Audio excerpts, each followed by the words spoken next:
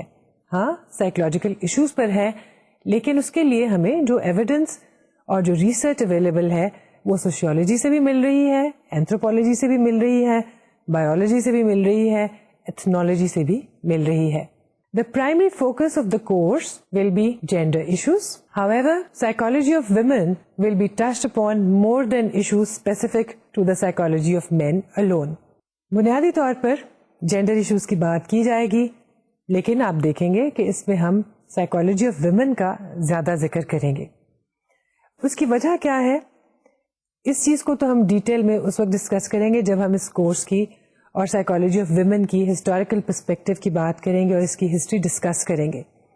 لیکن اس وقت آپ کے سمجھنے کے لیے یہ کافی ہونا چاہیے کہ جینڈر ایشوز کی جب ہم بات کرتے ہیں تو اس میں بنیادی اہمیت عورتوں کی سائیکالوجی اور عورتوں کے پرابلمس کی ہے، عورتوں کی ایبلٹیز کی، عورتوں کی کیپیسٹیز کی، عورتوں کی پرسنالٹی کی کوئی خاص اسٹڈیز ابتدائی برسوں میں سائیکالوجی میں نہیں کی گئی. جتنی بھی ریسرچ کی گئی وہ سو کالڈ انسانوں پر کی گئی، اور جب ہم انسان کہتے ہیں تو ہماری مراد اس وقت کے سبجیکٹس پہ تھی جن پہ ریسرچ کی گئی، اور وہ تمام کے تمام سبجیکٹس سائیکالوجی کے ابتدائی برسوں میں مرد ہوا کرتے تھے. اس لیے آج جو ڈیٹا ہمارے پاس سائیکالوجی کا اویلیبل ہے وہ مردوں کے بارے میں زیادہ اپلیکیشن رکھتا ہے. خواتین کے مخصوص پرابلمس سائیکولوجیکل ہوں یا فزیکل یا ہیلتھ کے پرابلمس، ان کے بارے میں بہت کم کام کیا گیا. لیکن پچھلے برسوں میں ہم کہہ رہے ہیں کہ بہت سا کام کیا گیا، اس کو یکجا کیا گیا اور اے پی اے کا الگ سے ایک ڈویژن بنایا گیا. Goals of a course in gender issues in psychology. اب اگر ہم نے ایک کورس جینڈر ایشوز پہ بنایا ہے اور ہم کہہ رہے ہیں کہ ہم خواتین کی نفسیات کی بات بھی کریں گے، تو آخر اس کورس کا مقصد کیا ہے؟ کیا اس کا مقصد خواتین اور مردوں کے جھگڑے کو نمایاں کرنا ہے، یا جیسے بہت سے لوگوں کے خیال میں لبرل عورتیں جو ہیں ان کا مقصد یہی ہے کہ وہ حکمرانی کرنے لگ جائیں اور مرد ان کے بالکل ایک سبسروینٹ پوزیشن میں آ جائے؟ ایسا نہیں ہے. جینڈر ایشوز کی جب بات کی جاتی ہے اور جینڈر اسٹڈیز کی بات کی جاتی ہے تو جینڈر ایکوالٹی کی بات کی جاتی ہے. جب ہم بات کرتے ہیں مردوں کی یا بات کرتے ہیں خواتین کی تو ہماری خواہش ہوتی ہے اور جینڈر اسٹڈیز کے اسٹوڈنٹس کی کوشش ہوتی ہے اور ان سے ہمدردی رکھنے والے دوسرے لوگوں کو یہ اچھا لگتا ہے کہ انسانوں کی بات کی جائے، صرف مرد کی یا عورت کی بات نہیں کی جائے. یعنی جب حقوق کی بات کی جائے تو ایکوالٹی کی بات کی جائے، مردوں کو مرد اور خواتین کو خواتین سمجھ کر ان سے الگ سلوک نہ کیا جائے، بلکہ ان کو انسان سمجھ کر ان کے ساتھ انسانیت کا اور ہیومینیٹیرین سلوک کیا جائے. The first goal is to introduce terminology that is frequently used by social scientists nowadays. کسی بھی سائنس کی طرح اس کورس کا بھی بنیادی مقصد یہ ہے کہ آپ لوگوں کو اس ٹرمینالوجی سے روشناس کروایا جائے جو کہ اس ڈسپلن میں استعمال کی جاتی ہے. کیونکہ جب بھی آپ اگلے برسوں میں کسی ریسرچ آرگنائزیشن میں کام کریں گے یا شاید میس کمیونیکیشن میں کوئی جاب کر رہے ہوں یا آپ ایک سائیکولوجیکل ریسرچر ہوں یا بزنس میں ہوں اور مختلف کلچرز کے لوگوں کے ساتھ ڈیل کر رہے ہوں، تو ان میں سے بہت سے الفاظ آپ کے سامنے بار بار آئیں گے اور آپ کو اس ٹرمینالوجی سے واقف ہونا چاہیے، اور یہ ہم آپ کو اس کورس میں بتائیں گے. To give a flavor of the scope and content of study in other popular disciplines of the day like gender studies اور women studies. آج کل بہت سے اسٹوڈنٹس جینڈر اسٹڈیز اور ویمن اسٹڈیز پڑھنا چاہتے ہیں. مختلف یونیورسٹیز میں ایسے پروگرامز شروع کیے گئے ہیں اور ہمارے تقریباً 4 پروونسز میں اس طرح کے پروگرامز موجود ہیں. جینڈر اسٹڈیز یا ویمن اسٹڈیز میں ایک کورس لازمی طور پر پڑھایا جاتا ہے سائیکالوجی اینڈ جینڈر یا سائیکولوجیکل ایشوز. ویمن اسٹڈیز میں سائیکالوجی آف ویمن. یہ سب چیزیں لوگوں کے لیے کافی دلچسپی کا باعث ہوتی ہیں. ہمارے آج کے کورس کو، جس کو ہم اگلے ایک سیمسٹر میں پڑھیں گے، اس کو پڑھنے کے بعد آپ کو ان کورسز کے کنٹینٹ کا کافی اندازہ ہو جائے گا، اور اگر آپ ان میں سے کوئی چیز آئندہ اپنے فیوچر پروفیشن کے طور پہ اختیار کرنا چاہیں گے تو آپ کو اس میں بہت مدد ملے گی. To develop an understanding of the difference between gender and sex. Gender and sex یہ 2 ٹرمز ہیں جو لوگ انٹرچینجبلی استعمال کرتے ہیں. جینڈر کی جگہ سیکس کا لفظ استعمال کر دیتے ہیں، سیکس کی جگہ جینڈر کا لفظ. اس کورس کو پڑھنے کے بعد آپ کو یہ معلوم ہو جائے گا کہ سیکس اور جینڈر ایک چیز نہیں ہے. سیکس ایک بایولوجیکل فینومینن ہے, ایک فزیولوجیکل ایسپیکٹ ہے, جبکہ جینڈر ایک سوشل, کلچرل, سائیکولوجیکل فینومینن ہے. To introduce a new approach to understanding human behavior and mental processes, آپ کو یہ کورس کرنے کے بعد معلوم ہوگا کہ جیسے کہ ہم ہمیشہ سے کہتے ہیں, psychology is the study of human behaviour and mental processes. ایسا تو ہے, لیکن اس کو ہم جتنے سمپلسٹک طریقے سے پہلے پڑھتے تھے, اس کورس میں آپ کو یہ اندازہ ہوگا کہ انسانوں کا مطالعہ اتنا سمپلسٹک نہیں ہے اور نہ ہی ہونا چاہیے جیسا کہ ہم دیکھتے تھے اور شروع سے پڑھتے آ رہے ہیں. انسانوں کی ریلیشن شپ میں, ان کے سوشل رولز میں ایسی بہت سی باریکیاں ہیں جن کو ہم اپنی روٹین کی ریسرچ میں نظر انداز کر دیتے ہیں. ہم اس کورس میں ان کے بارے میں بھی بات کریں گے. To familiarize the students with the impact of socio-cultural and psychological factors on the gender roles and the status of gender in a given society. کیا آپ نے کبھی سوچا کہ آپ اپنے آپ کو ایک مرد یا ایک عورت کیوں کر محسوس کرتے ہیں؟ جب ایک بچہ پیدا ہوتا ہے, اس دنیا میں آتا ہے, اس کو معلوم نہیں ہوتا کہ وہ لڑکا ہے یا لڑکی. وقت گزرنے کے ساتھ ساتھ معاشرہ اس کو یہ احساس دلاتا ہے کہ وہ ایک لڑکا ہے اور یہ ایک بچی ہے. لڑکوں کو کھیلنے کے لیے مختلف کھلونے دیے جاتے ہیں, لڑکیوں کو مختلف کھلونے دیے جاتے ہیں. بہت سے لڑکے ہیں جن کا دل گڑیا سے کھیلنے کو چاہتا ہے, لیکن ان کو کبھی گڑیا نہیں دی جاتی. بہت سی لڑکیاں ہیں جو گن سے کھیلنا چاہتی ہیں, لیکن کہا جاتا ہے کہ نہیں, گن سے مت کھیلو, برتنوں سے کھیلو یا گڑیا کے ساتھ کھیلو. یہ چھوٹی چھوٹی چیزیں اور چھوٹے چھوٹے رویے ہیں جو کچھ برسوں کے بعد ایک لڑکی کو ایک لڑکی میں فیمنن رول میں کنورٹ کر دیتے ہیں اور ایک لڑکے کو ایک مردانہ یا میسکولن رول میں بدل دیتے ہیں. آپ کا کیا خیال ہے, مردوں کو کبھی رونا نہیں آتا؟ یا آپ کے خیال میں کوئی لڑکی بندوق نہیں چلا سکتی؟ لیکن گھر کی حفاظت کے لیے ہمیشہ مرد ہی بنیادی کردار سمجھا جاتا ہے, اور رونے کے لیے ہمیشہ مرد کو کہا جاتا ہے کہ مرد روتے نہیں. اس لیے مرد روتے ہوں گے, چھپ کے روتے ہوں گے, لوگوں کے سامنے نہیں روتے. لڑکیاں اگریسو ہوتی ہوں گی, جھگڑ سکتی ہوں گی, مار کٹائی کر سکتی ہوں گی, لیکن دوسروں کے سامنے نہیں کرتی. اور یہی ان جینڈر رولز کا نتیجہ ہے جو ہمارے معاشرے کے ذریعے اور سوسائٹی کے ذریعے ہمیں دیے جاتے ہیں. اور ایسا سبھی سوسائٹیز میں ہوتا ہے, چاہے ویسٹرن سوسائٹیز ہو یا eastern. To bring about a healthier and positive change in the students' thinking through knowledge of divergent ways of thinking. اس کورس کے ذریعے آپ کو ایک نئی طرح کی سوچ دی جائے گی. ہم یہ تو نہیں کہتے کہ آپ کو بہت لبرل, بہت آزاد خیالانہ سوچ دے دی جائے گی, لیکن ہاں ایک مختلف طرح کی سوچ کا راستہ آپ کو ضرور دکھا دیا جائے گا. بنیادی مقصد یہ راستہ دکھانے کا یہ ہے کہ آپ میں یہ حوصلہ پیدا ہو کہ دوسروں کے پوائنٹ آف ویو کو بھی ہمیں عزت کی نظر سے, رسپیکٹ کے ساتھ قبول کرنا چاہیے, دوسرے کو اپنی بات کرنے کا موقع دینا چاہیے, ٹالرنس کے ساتھ اس کو سننا چاہیے, اور پھر اپنی رائے کا بھی اظہار کرنا چاہیے. یہاں ایز اے سائنٹسٹ ہم یہ فیصلہ نہیں کر رہے کہ کون سی چیز صحیح ہے اور کون سی غلط. یہ بات کی بات ہے. پہلی بات یہ ہے کہ دوسرے کا نقطہ نظر سنا جائے اور دیکھا جائے کہ آیا وہ ٹھیک ہے یا نہیں. کسی کی بات سے محض اس وجہ سے اختلاف نہیں کرنا چاہیے کہ وہ میرے پوائنٹ آف ویو سے اختلاف رکھتی ہے. اس کورس میں ہم کوشش کریں گے کہ اس طرح کی ایک سوچ ہم میں پیدا ہو سکے.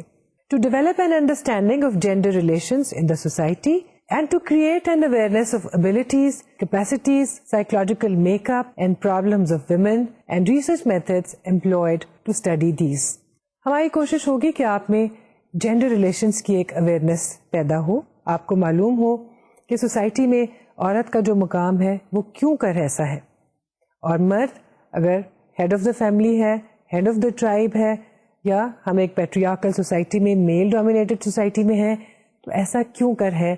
یہ ہسٹری میں وہ کیا چیزیں ہوئی جن کی وجہ سے سوسائٹیز میل ڈومینیٹڈ ہو گئی اور عورت ایک چھوٹی پوزیشن میں, سیکنڈ ریٹڈ پوزیشن میں آ گئی. اس میں ہمارے رویوں کا, ہماری ٹریڈیشنز کا, ہمارے کلچر کا کیا ہاتھ ہے, اور ہماری اکنامک کنڈیشنز کا اس میں کیا ہاتھ ہے. اس کے علاوہ ہم ایسے ریسرچ میتھڈس کی بھی بات کریں گے جو کہ جینڈر اسٹڈیز میں یا جینڈر ایشوز کو اسٹڈی کرنے کے لیے استعمال ہوتے ہیں. ابھی تک آپ نے مختلف کورسز میں سائیکالوجی کے بہت سے ریسرچ میتھڈس کے بارے میں پڑھا ہوگا. اس کورس میں ہم کوشش کریں گے کہ ہم ان میتھڈس کی بات کریں جو جینڈر ایشوز کے لیے زیادہ استعمال ہوتے ہیں. اس کے علاوہ ہم آپ کو بہت سے نئے ریسرچ ٹرینڈس کے بارے میں بتائیں گے, بہت سی ایسی انٹرسٹنگ ریسرچز کے بارے میں بتائیں گے جو کہ جینڈر اور اس سے ریلیٹڈ ایریاز میں کی گئی ہیں. To familiarize students with the social and political background of gender differences and the gender issues. اس کے ساتھ ساتھ آپ کو یہ بھی بتایا جائے گا کہ جینڈر ایشوز میں اور جینڈر سائیکالوجی میں اور سائیکالوجی آف ویمن میں انٹرسٹ کس طرح سے پیدا ہوا. وہ کیا ہسٹوریکل واقعات تھے جس کی وجہ سے آج دنیا میں شاید ہزاروں کی تعداد میں یونیورسٹیز میں ویمن اسٹڈیز اور جینڈر ایشوز پڑھائے جا رہے ہیں. اس کی بیک گراؤنڈ پر سب سے زیادہ جس چیز کا ہاتھ ہے وہ ہے فیمنسٹ موومنٹ, جس کا آغاز ویسٹرن سوسائٹیز سے ہوا. اس کے بارے میں ہم تفصیل سے اگلے لیکچر میں بات کریں گے, لیکن یہاں صرف اتنا جان لینا کافی ہوگا کہ فیمنسٹ موومنٹ سے مراد ہے عورتوں کے حقوق کی موومنٹ, جس کا آغاز مغرب سے ہوا لیکن آہستہ آہستہ وہ تمام دنیا میں پھیل گئی. بہت سے لوگ اس کو مس انڈرسٹینڈ کرتے ہیں کہ یہ تحریک جو ہے یہ محض عورتوں کی مکمل آزادی اور مکمل لبرٹی کے بارے میں ہے. ایسا نہیں ہے, اس میں مختلف طرح کی اپروچز شامل ہیں جن کو ہم ایک ایک کر کے ڈسکس کریں گے. یاد رکھنے کی بات یہ ہے کہ اس تحریک کے نتیجے میں عورتوں کو ان کے حقوق ملے. مثلاً کیا آپ جانتے ہیں کہ عورتوں کو دنیا کے بے شمار ملکوں میں, جس میں امریکہ بھی شامل ہے, برطانیہ, جرمنی, روس, ان تمام ممالک میں ایک وقت ایسا تھا کہ عورت کو رائٹ آف فرینچائز یا ووٹ ڈالنے کا حق نہیں تھا. فیمنسٹ موومنٹ کے نتیجے میں اور اس سے ملتی جلتی اور تنظیموں کی تحریک کے نتیجے میں آخر ایک دور آیا کہ 1920 اور 28 تک دنیا کے تقریباً سبھی ممالک میں عورتوں کو ووٹ دینے کا اور پارلیمنٹ کے الیکشن میں کھڑے ہونے کا حق مل گیا. اور آپ کے لیے مزید حیرانی کی بات ہوگی کہ دنیا میں ایسے ملک بھی ہیں جن میں 1984 میں عورتوں کو پہلی دفعہ ووٹ دینے کا حق دیا گیا. یعنی عورتیں صدیوں سے اپنے حقوق, ایسے حقوق کے لیے لڑ رہی تھیں جو کہ مردوں کو ہمیشہ سے حاصل تھے. جب یہ سب چیزیں تاریخ میں ہو رہی تھیں تو اس کے ساتھ ساتھ عورتوں کے مسائل بھی بڑھ رہے تھے, جس کا مطلب ہے کہ ان کی نفسیاتی ضروریات, نفسیاتی میک اپ, نفسیاتی پرابلمز, پرسنالٹی, ان سب میں بھی تبدیلیاں آ رہی تھیں. اور انہی تبدیلیوں کی وجہ سے سائیکالوجسٹ کا انٹرسٹ, اسی طرح سے اینتھروپولوجسٹ اور سوشیولوجسٹ کا انٹرسٹ جینڈر ایشوز میں بڑھا. اور یہی ہمارے کورس کا ایک اہم حصہ ہوگا. آئیے سب سے پہلے دیکھتے ہیں کہ اس کورس میں کن چیزوں پر زیادہ فوکس کیا جائے گا اور کون سے موضوعات پر ہم تفصیل سے بات کریں گے.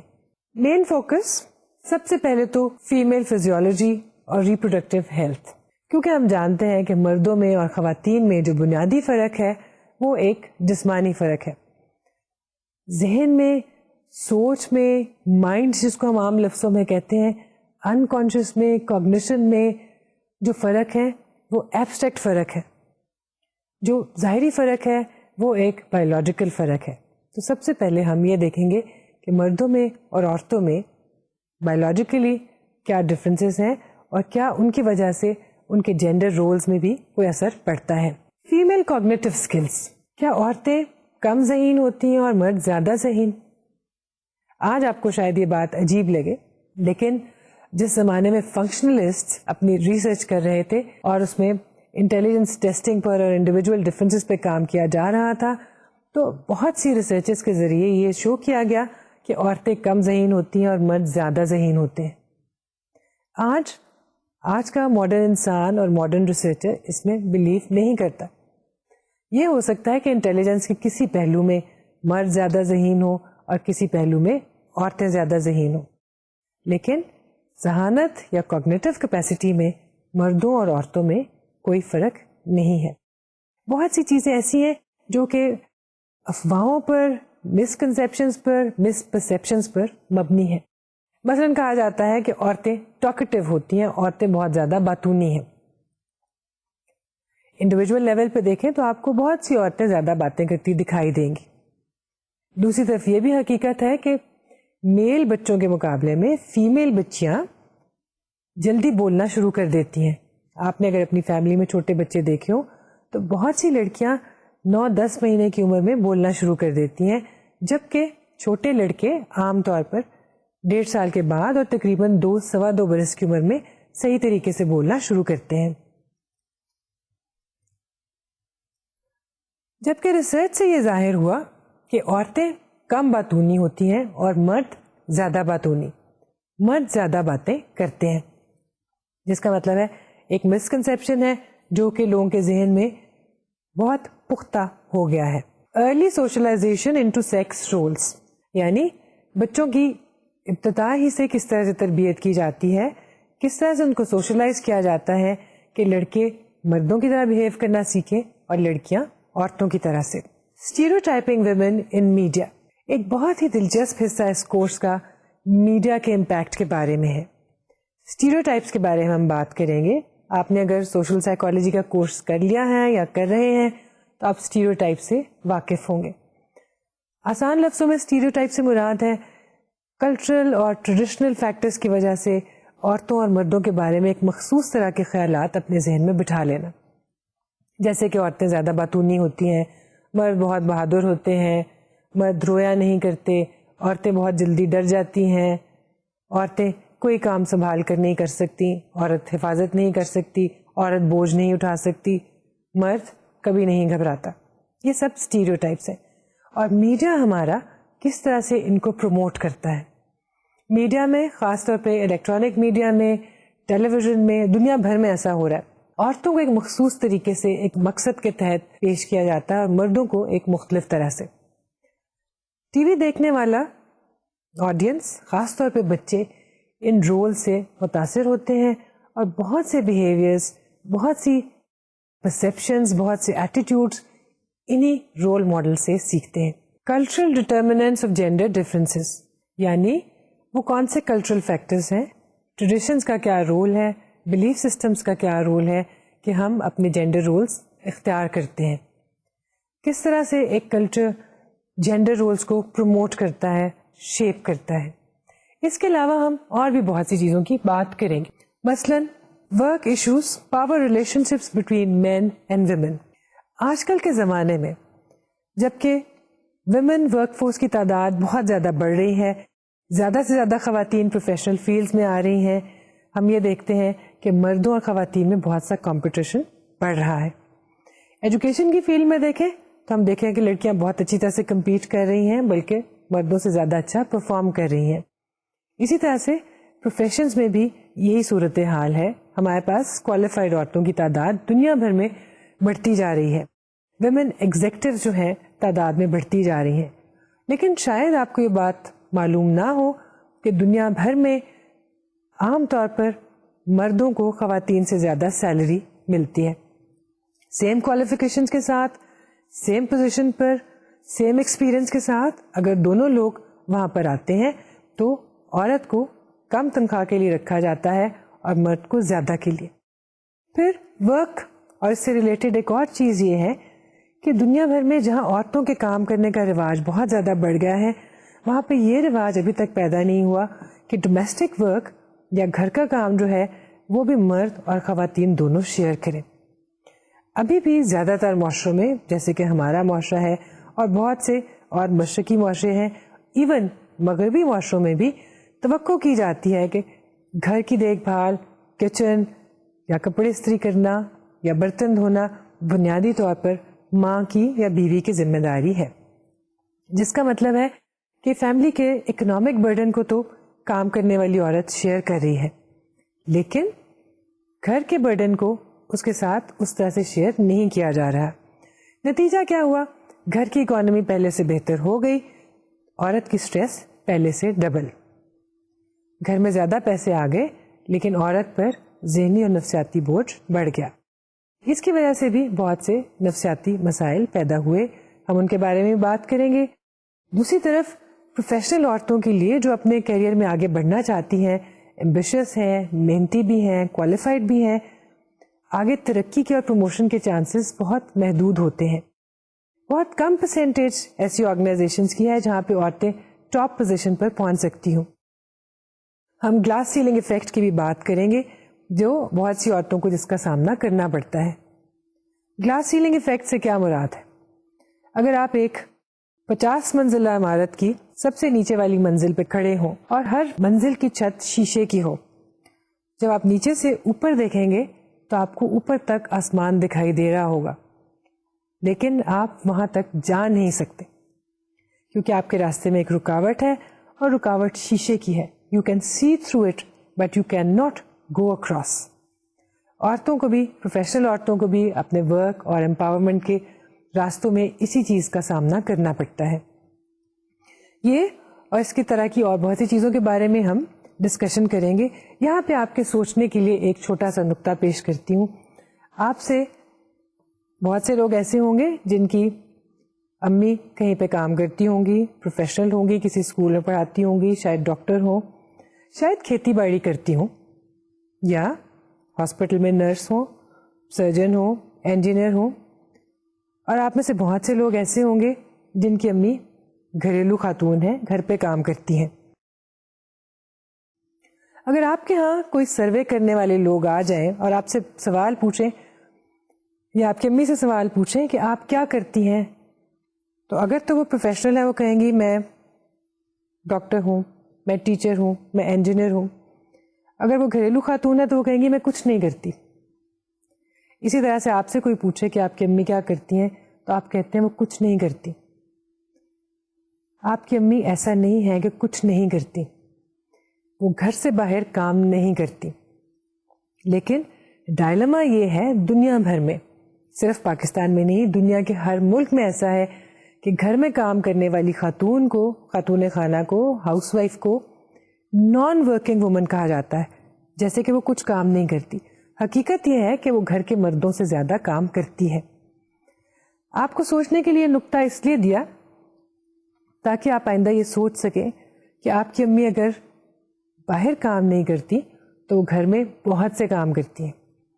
وہ کوکنگ کرتی ہیں، وہ شاید کپڑے دھوتی ہوں گی. ہم ایک ایوریج گھر کی بات کر رہے ہیں جہاں پہ گھریلو خاتون سارے کام کرتی ہے. وہ برتن بھی دھوتی ہوں گی، بچوں کو اسکول چھوڑنے کے لیے بھی جاتی ہوں گی، کپڑے استری بھی کرتی ہوں گی، صبح بچوں کو جگاتی بھی ہوں گی، ناشتہ بھی دیتی ہوں گی، رات کو سب کے سونے کے بعد سوتی ہوں گی، صبح سب کے جاگنے سے پہلے جاگتی ہوں گی. صرف ایک چیز وہ نہیں کر رہی، وہ گھر میں پیسے کما کے نہیں لا رہی. لیکن we should respect her work because she is not earning but she is saving منی.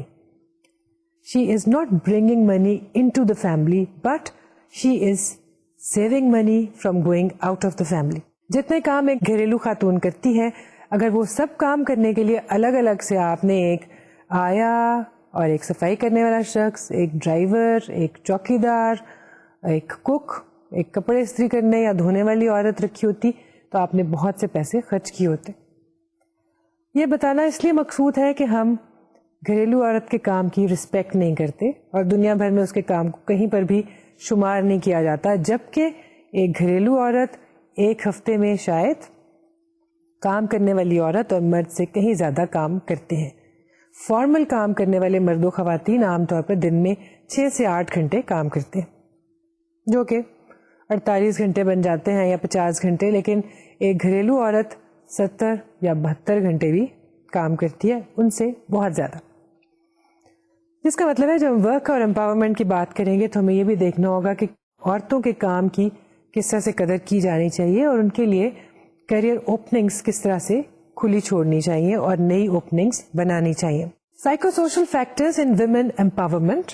ہم نے یہ بھی دیکھا کہ کام کرنے والی عورتوں کی طرف معاشرے کے رویے مختلف طرح کے ہوتے ہیں. ہماری سوسائٹی ابھی بھی اس سٹیج پہ نہیں پہنچی کہ باہر کام کرنے والی عورت کو عزت کی نگاہ سے دیکھا جائے. جہاں پہ لوگ زیادہ تعلیم یافتہ ہیں، باہر آتے جاتے ہیں، ان کے گھر میں خواتین کے کام کرنے کا رواج ہے، وہاں پہ تو عورتوں کا باہر کام کرنا ایک ایکسیپٹڈ چیز ہے. لیکن بہت سی جگہ ہیں، ہماری سوسائٹی کے بہت سے حصے ہیں جہاں پہ عورت کے گھر سے باہر کام کرنے کو پسند نہیں کیا جاتا. وہ کیا فیکٹرز ہیں جس کی وجہ سے یہ سوچ پیدا ہوتی ہے؟ Physical and mental health issues. ہم فزیکل اور مینٹل ہیلتھ ایشوز کی بھی بات کریں گے. ہم پہلے جنرلی ان ایشوز کی بات کریں گے کیونکہ فزیکل اور مینٹل ہیلتھ پرابلمس دونوں کے ہو سکتے ہیں، مردوں کے اور خواتین کے بھی. لیکن خاص طور پہ ایسے پرابلمس کا ذکر کیا جائے گا جو عورتوں میں زیادہ پائے جاتے ہیں، یا جب ہم ان امراض کی بات کریں گے جو مرد و خواتین دونوں میں ہوتے ہیں تو ہم یہ دیکھیں گے کہ ان کے رسک فیکٹرز کہاں پر عورتوں میں زیادہ پائے جاتے ہیں. لیکن کیونکہ ہم جینڈر اسٹڈیز کی بات کر رہے ہیں اور جینڈر ایشوز کی بات کر رہے ہیں تو ہم ساتھ ساتھ یہ بھی دیکھیں گے کہ وہ کون سے ہیلتھ پرابلمس ہیں جو ان کے لیے مرد زیادہ رسک پر ہے، مردوں کو کن سے زیادہ خطرہ ہے. جیسے کہ ہم نے شروع میں کہا تھا، ہماری ایک بیلنسڈ اپروچ ہوگی، ملٹی ڈسپلنری اپروچ ہوگی. ہم یہ نہیں کہہ رہے کہ عورتیں زیادہ بیماریوں کا شکار ہوتی ہیں، لیکن کچھ بیماریوں کا خطرہ عورتوں میں ہے. مثلا UN کے ریسرچز اگر آپ دیکھیں تو سانس کی بیماریاں بہت سے ممالک کے رورل ایریاز میں عورتوں میں زیادہ ہیں. آپ سوچ سکتے ہیں کیوں؟ اس کی ایک بڑی وجہ یہ ہے کہ رورل ایریاز کی عورتیں لکڑی کا چولہا جلاتی ہیں، لکڑی جلاتی ہیں، اس کی آگ پر کھانا بناتی ہیں، and they are exposed to the smoke for a very long duration of time every day. And the men in those areas are not exposed to that type of smoke. اس لیے سانس کی بیماریاں ان عورتوں میں زیادہ ہیں. دوسری طرف اگر ہم مردوں کے نقطۂ نظر سے دیکھیں تو جب ہم مین اسٹڈیز کی بات کرتے ہیں، جو ہم کچھ دیر کے بعد بات کریں گے، دنیا بھر میں عورتوں میں بریسٹ کینسر کی ریسرچ کے بارے میں اور سرویکل کینسر کی ریسرچ کے بارے میں بہت زیادہ رقم خرچ کی جاتی ہے. بریسٹ کینسر کو عورتوں کی جان کے لیے ایک بہت بڑا خطرہ سمجھا جاتا ہے. بہت سے ممالک میں بریسٹ اسکریننگ مفت مہیا کی جاتی ہے. برطانیہ جیسے ممالک میں عورتوں کو گھر میں خط لکھ کر بلوایا جاتا ہے کہ وہ اپنی اسکریننگ باقاعدگی سے کروائیں تاکہ اگر بریسٹ کینسر شروع ہو تو اس کا ابتدائی سٹیجز میں پتہ لگ جائے، کیونکہ کینسر کی یہ ایک فارم ہے جس میں 99% تک کیور ہو سکتا ہے. اس میں 99% گڈ پروگنوسس ہے. جو لوگ مردوں کے حقوق کی بات کرتے ہیں وہ اس چیز پہ احتجاج کرتے ہیں. ہاں، بریسٹ کینسر عورتوں کے لیے خطرے کا باعث ہے، ان کی زندگی کے لیے ایک خطرہ ہے، لیکن دوسری طرف مردوں میں پروسٹیٹ کینسر بہت زیادہ کامن ہے. لیکن پروسٹیٹ کینسر کے ریسرچ کے اوپر اتنی رقم خرچ نہیں کی جاتی جتنی کہ بریسٹ کینسر کے بارے میں. تو جو لوگ مینز رائٹ کی بات کرتے ہیں وہ یہ کہتے ہیں کہ صرف عورتیں ڈپرائیوڈ نہیں ہیں، صرف عورتیں اپریسڈ نہیں ہیں، بہت سے ایسے ایریاز ہیں جس میں مردوں کے ساتھ بھی زیادتی ہوتی ہے. مثلا ایک طرف عورتیں کہتی ہیں کہ ہمیں فوج میں بھرتی نہیں کیا جاتا، دوسری طرف مردوں کے حقوق کے علمبردار لوگوں کا یہ کہنا ہے کہ کیا آپ نے کبھی سوچا کہ دنیا بھر میں کتنے مرد ہیں جنہوں نے اپنے ملک کی حفاظت میں جان دے دی، کتنی عورتیں ہوں گی جنہوں نے اپنے ملک کی حفاظت کے لیے جان دی. لیکن جیسے کہ ہم نے کہا، ہم ایک بیلنس اپروچ رکھیں گے، ہم کوشش کریں گے دونوں طرح کے پوائنٹ آف ویوز کی بات کریں. ہم صرف یہ نہیں کہیں گے کہ گھریلو زندگی میں، پرسنل لائف میں عورتوں کے ساتھ ہی زیادتی ہوتی ہے، عورتیں ہی مظلوم ہوتی ہیں. ہمارے پاس ریسرچ ایویڈنس موجود ہے، ہم آپ کو دکھائیں گے اور بتائیں گے کہ دنیا میں بہت سے مرد بھی مظلوم ہوتے ہیں. صرف بیویاں ہی آپریشن کا شکار نہیں ہوتی، مرد بھی آپریشن کا شکار ہوتے ہیں. بیویاں شاید فزیکل وائلنس کا زیادہ شکار ہوتی ہیں، ان کے مقابلے میں مرد سائیکولوجیکل ٹارچر کا زیادہ شکار ہوتے ہیں. لیکن یہ اور بہت سے اور ریسرچ آئیڈیاز ہم آپ سے بعد میں ڈسکس کریں گے. Discrimination and violence prevention and gender equality and equity. کس طرح سے مرد اور خواتین، میسکولین اور فیمنن کی ڈسکریمنیشن کو سمجھا جائے، کیسے اس کو ختم کیا جائے، اور اس کی سب سے بڑی ایک جو انڈیکیشن ہے وہ ہے جینڈر وائلنس، خاص طور پہ وائلنس اگینسٹ ویمن.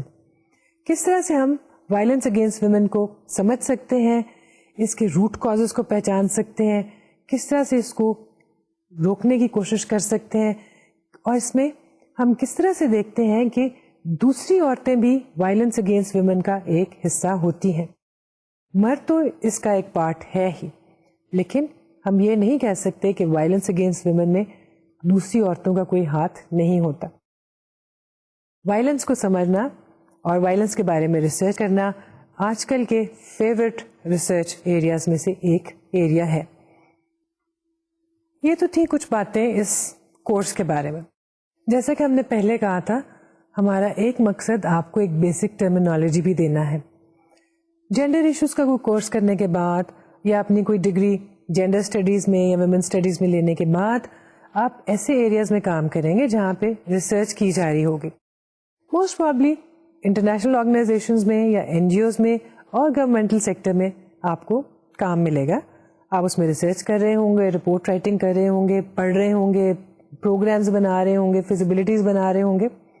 اس سب کے لیے, اور شاید آپ ڈسکشنز کر رہے ہوں, سیمینار میں جا رہے ہوں, اس سب کے لیے آپ کو ایک بیسک ٹرمینالوجی کی ضرورت ہے اور ہم آپ کو اس کورس میں اس سے آگاہ کریں گے. سب سے پہلے اور بالکل بنیادی جو چیز ہمیں معلوم ہونی چاہیے وہ ہے جینڈر سے کیا مراد ہے. جینڈر سے مراد ہے دا پرسپشن آف بینگ میل اور فیمیل.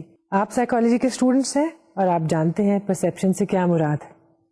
پرسپشن سے مراد ہے the meaning that you give to your sensations. آپ کسی چیز کو کیسے دیکھتے ہیں. میں کسی ایک چیز کو کسی اور طرح سے دیکھ سکتی ہوں, آپ اسی کو کسی اور معنوں میں لے سکتے ہیں. ایک شخص جسے جانور پالنے کا شوق ہے وہ ایک بلی کو دیکھ کے بہت خوش ہوتا ہے, اس کو پال لیتا ہے. دوسرا شخص جو بلی سے خوفزدہ ہوتا ہے اسی بلی کو دیکھ کر بھاگ جاتا ہے. تو پرسیپشن جو ہے ہماری, وہ ہماری سوچ کی تبدیلی کا اور سوچ کی فارمیشن کا باعث ہوتی ہیں. ہماری سوچ سے پرسیپشنز بدل سکتی ہیں اور پرسیپشنز ہمارے نئے رویوں کو جنم دیتی ہیں. So gender is the perception that I am a male or I am a female. And remember, we are not talking about I am a man, I am a woman. Gender کو سمجھنے کے بعد دوسری چیز جو ہمیں سمجھنی چاہیے کہ جینڈر اور سیکس دو لفظ ہیں جو انٹرچینجبلی استعمال ہوتے ہیں, لیکن جب ہم جینڈر اسٹڈیز یا جینڈر ایشوز یا سائیکالوجی آف جینڈر کی بات کرتے ہیں تو ہم ان کو انٹرچینجبلی استعمال نہیں کرتے. ہمارے لیے جینڈر ایک فرق چیز ہے اور سیکس ایک فرق چیز. سیکس سے مراد کسی شخص کی جنس ہے, جینڈر سے مراد ایسا نہیں ہے. جینڈر سے مراد اس کا وہ رول ہے جو ایک مرد یا خاتون کے طور پر اختیار کرتا ہے. Gender versus sex. Gender refers to the psychological aspect whereas sex refers physical aspect of the same phenomenon. یعنی جینڈر سے مراد ہے ایک سائیکولوجیکل یا سوشل چیز, سوشل پہلو, سائیکولوجیکل پہلو. سیکس سے مراد ہے بایولوجیکل پہلو یا ہماری جسمانی ساخت جس کے ساتھ ہم پیدا ہوئے. تو مرد, خاتون یا مذکر اور مؤنث یہ شاید سیکس کے زمرے میں آئے گا, جینڈر کے نہیں.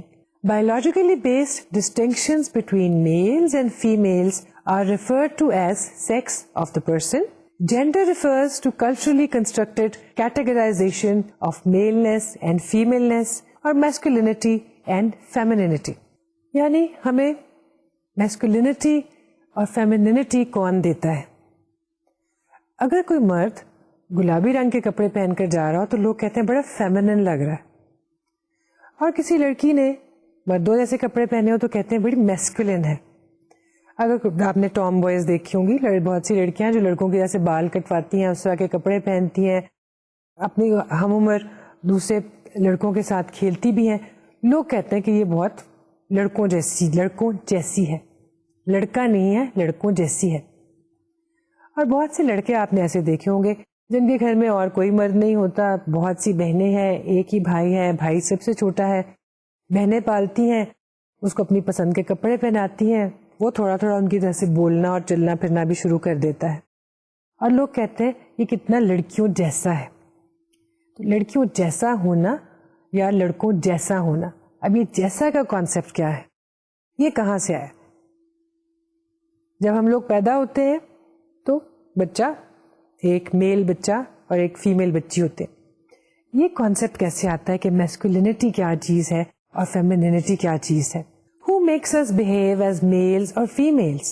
Human beings are born as male or female babies, but they become masculine or feminine as a result of child rearing practices and socio-cultural variables. بچے مرد یا خاتون, لڑکی یا لڑکا, میل یا فیمیل پیدا ہوتے ہیں. عمر کے کچھ برس گزرنے کے ساتھ ساتھ اس چیز میں تبدیلی آتی جاتی ہے اور پھر وہ مردوں کی طرح اور عورتوں کی طرح سے بہیو کرنا شروع کر دیتے ہیں اور میسکولین رولز یا فیمنن رولز اختیار کر لیتے ہیں. لڑکیاں فیمنن رول اختیار کرتی ہیں کیونکہ معاشرہ، پیرنٹس، ارد گرد کے لوگ ان کو یہ سکھاتے ہیں کہ انہوں نے لڑکیوں کی طرح سے ہی بہیو کرنا ہے، یعنی اپنی ماں کی طرح سے یا بڑی بہن کی طرح سے. اور لڑکوں کو سکھایا جاتا ہے کہ انہوں نے دوسرے مردوں کی طرح سے بہیو کرتے ہیں، اور یہ بہیویئر باپ کی طرح سے بھی ہو سکتا ہے اور بڑے بھائی کی طرح سے بھی ہو. جینڈر رولز، آپ کو جینڈر ریلیٹڈ لٹریچر میں جہاں جینڈر کا لفظ ملے گا وہاں پہ جینڈر رولز کا لفظ بار بار ملے گا. یہی الفاظ آپ کو سوشل سائیکالوجی کے مٹیریلز میں بھی بار بار دکھائی دیں گے. جینڈر رول سے کیا مراد ہے؟ جینڈر آپ سمجھ چکے ہیں کیا ہے، رول سے مراد ہے کردار. So what is gender role? Expectations of appropriate behavior for males and females set by a society. Gender role expectations are very similar across societies. So gender role سے مراد ہے expectations attached to your gender، یعنی لوگوں کی توقعات. دوسرے الفاظ میں ہم میسکولن ہیں یا فیمنن ہیں، یہ ہماری چوائس نہیں تھی، یہ معاشرے نے ہمیں ایک خاص طرح سے شیپ کیا ہے، اور یہ شیپنگ ڈے 1 سے شروع ہو جاتی ہے. چھوٹے بچے جب پیدا ہوتے ہیں لڑکیوں کے لیے پنک کپڑے خریدے جاتے ہیں، لڑکوں کے لیے بلو. زیادہ سے زیادہ لڑکوں کے لیے آپ گرین کپڑے لے لیں گے یا وائٹ کپڑے لے لیں گے.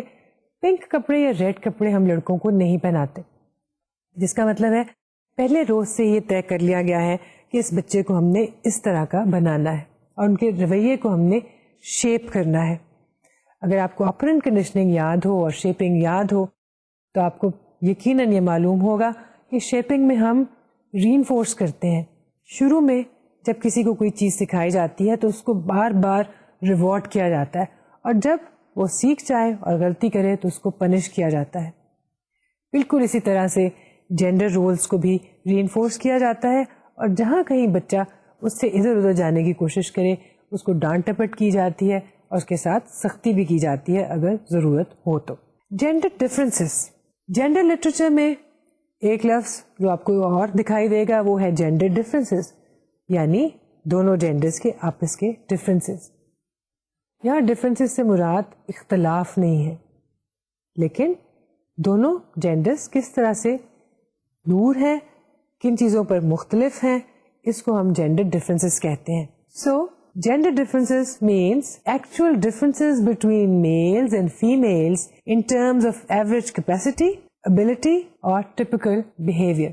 یعنی عورتوں میں اور آدمیوں میں جو ایکچوئل ڈفرینسز ہیں، مثلاً آپ ذہانت میں اگر کوئی فرق ہے یا ان کے بیہیویئر میں یا ان کی کیپیسٹی میں، وہ کتنے میل جاگ کر سکتی ہیں، 15 منٹ میں ایک عورت کتنے میل بھاگ کر جا سکتی ہے اور 15 منٹ میں ایک مرد کتنی دور کا فاصلہ طے کر سکتا ہے، یا عورت کتنے من وزن اٹھا سکتی ہے، مرد کتنے من وزن اٹھا سکتا ہے، عورت کتنی چیزیں یاد رکھ سکتی ہے، مرد کتنی چیزیں یاد رکھ سکتا ہے.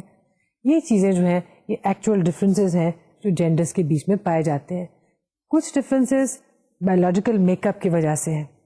میں جتنی بھی کوشش کروں میں شاید 2 من وزن نہ اٹھا سکوں. دوسری جانب ایک میری ہی عمر کا مرد شاید وہ وزن بڑی آسانی سے اٹھا سکے، لیکن ہو سکتا ہے جتنی تیز سینس آف اسمیل کے ساتھ میں کسی خوشبو کو یا اسمیل کو محسوس کر سکتی ہوں کوئی مرد شاید نہ کر سکتا ہوں.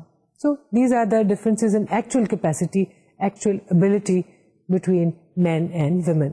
Gender stereotypes, widely held beliefs about females and males abilities, personality traits and social behaviours. ہمارا ایک پورا ٹاپک، ایک چیپٹر جو ہے وہ جینڈر اسٹیریوٹائپس کے بارے میں ہے. اسٹیریوٹائپس کیا ہیں، کیسے بنتی ہیں، ان کو ہم ڈسکس کریں گے. یہاں پہ صرف اتنا کہتے چلیں کہ اسٹیریوٹائپ سے مراد ہے کہ کلچرل اور ٹریڈیشنس کی وجہ سے، ٹریڈیشنل سوچ کی وجہ سے، کلچرل پریکٹسز کی وجہ سے مردوں اور عورتوں کے خاص رولز اور خاص طبقات جو ہیں ہم ان سے وابستہ کر لیتے ہیں، ان کو مختلف نام دے دیتے ہیں اور اس کے مطابق ان کو ویسا ہی سمجھنا شروع کر دیتے ہیں. اور جب ہم ان کو ویسا ہی سمجھنا شروع کر دیتے ہیں تو ان کو ہم ویسے ہی رولز دینا شروع کر دیتے ہیں. مثلاً کہ لڑکیاں بہت اچھی سلائی کڑھائی کر سکتی ہیں، لڑکیوں کو سینہ پرونا سکھانا چاہیے. اور جو بھی سینے پرونے کا کام گھر میں ہو وہ لڑکیاں کریں، کیونکہ اسٹیریوٹائپ یہی تھی کہ لڑکیاں اس طرح کے کاموں میں اچھی ہیں. لڑکیوں کو کسی اور کے ساتھ کوئی معاملہ طے کرنے کے لیے نہ بھیجا جائے، پنچایت کی سربراہ لڑکی کو، عورت کو نہ بنایا جائے، کیونکہ عورتیں ٹھنڈے دماغ کی مالک نہیں ہوتی اور ان کی قوت فیصلہ زیادہ اچھی نہیں ہوتی. نتیجتاً اس اسٹیریوٹائپ کی وجہ سے آپ کو کبھی کسی پنچایت کی سرپنچ عورت دکھائی نہیں دے گی. یہ اسٹیریوٹائپس ہیں. دوسری طرف مردوں کے خیال میں مرد بہادر ہوتے ہیں، گاؤں کی حفاظت کے لیے، گھر کی حفاظت کے لیے مرد گارڈ ہونا چاہیے. ہمیں نہیں معلوم کہ وہ سچ مچ اتنا بہادر ہے یا نہیں، کیونکہ ہم نے اپنے پرسنل ایکسپیرینسز میں ایسے مرد دیکھے ہیں جو کہ کاکروچ سے ڈرتے ہیں، چھپکلی سے ڈرتے ہیں، یا بلی سے ڈرتے ہیں، یا خرگوش سے ڈرتے ہیں. اور ہم نے ایسی عورتیں بھی دیکھی ہیں جو گاؤں میں کھیتوں میں کام کرتی ہیں اور اپنے ہاتھ سے سانپ پکڑتی ہیں اور سانپ کو مار کے ایک سائڈ پر پھینک دیتی ہیں. کتے سے نہیں گھبراتی، بلی سے نہیں گھبراتی. سو اسٹیریوٹائپس جو ہے ایک دلچسپ ٹاپک ہے، اور اس میں میڈیا کا کیا رول ہے اس کے بارے میں ہم بڑی تفصیل سے اگلے چیپٹرز میں بات کریں گے. سم کوسچن ٹو پونڈر. آج کا لیکچر ختم کرنے سے پہلے میں آپ کے سامنے کچھ سوال پیش کروں گی. آپ ابھی کچھ دیر بعد تنہائی میں یا اگلا لیکچر ہونے سے پہلے کسی وقت بھی ان سوالوں پر غور کیجیے. شاید آپ نے پہلے بھی ان کے بارے میں سوچا ہو، لیکن آج جینڈر رولز کو اپنے ذہن میں رکھتے ہوئے ان کے بارے میں سوچیے. مثلاً why are women more conscious about body weight than men and why don't men wear makeup as women do.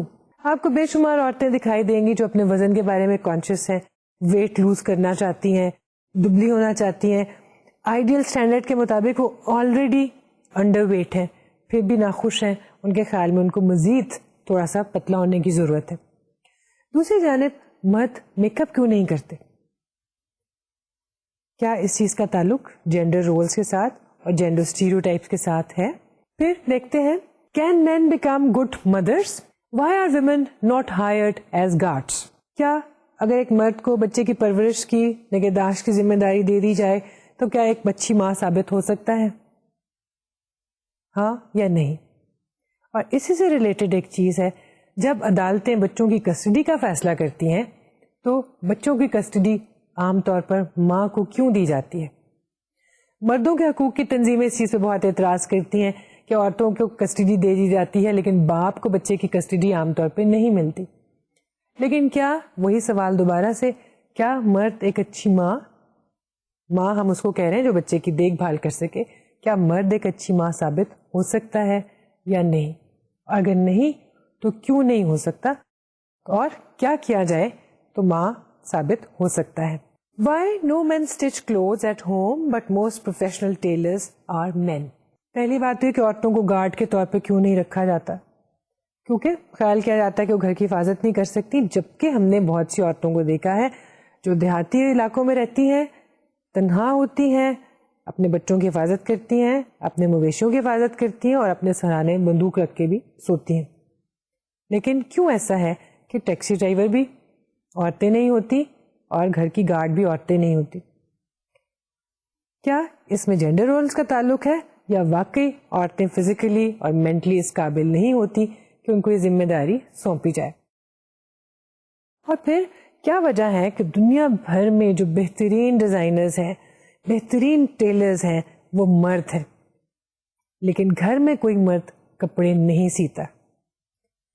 گھر میں کپڑے سینے والے مرد کا مذاق اڑایا جاتا ہے، باہر ڈیزائنر ہو اس کی تعریف کی جاتی ہے، ٹیلر ماسٹر ہو اس کو پسند کیا جاتا ہے اور سمجھا جاتا ہے کہ وہی یہ کام کر سکتا ہے.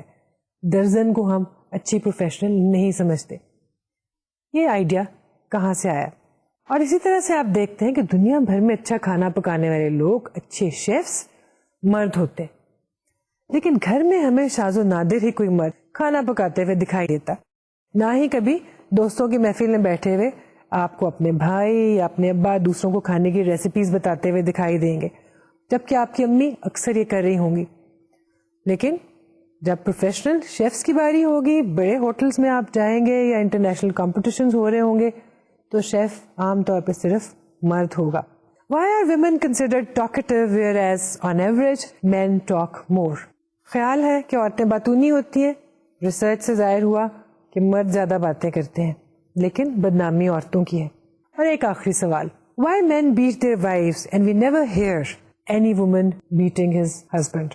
ایسا کیوں ہے کہ ڈومیسٹک وائلنس کا شکار ہمیشہ عورتیں ہوتی ہیں؟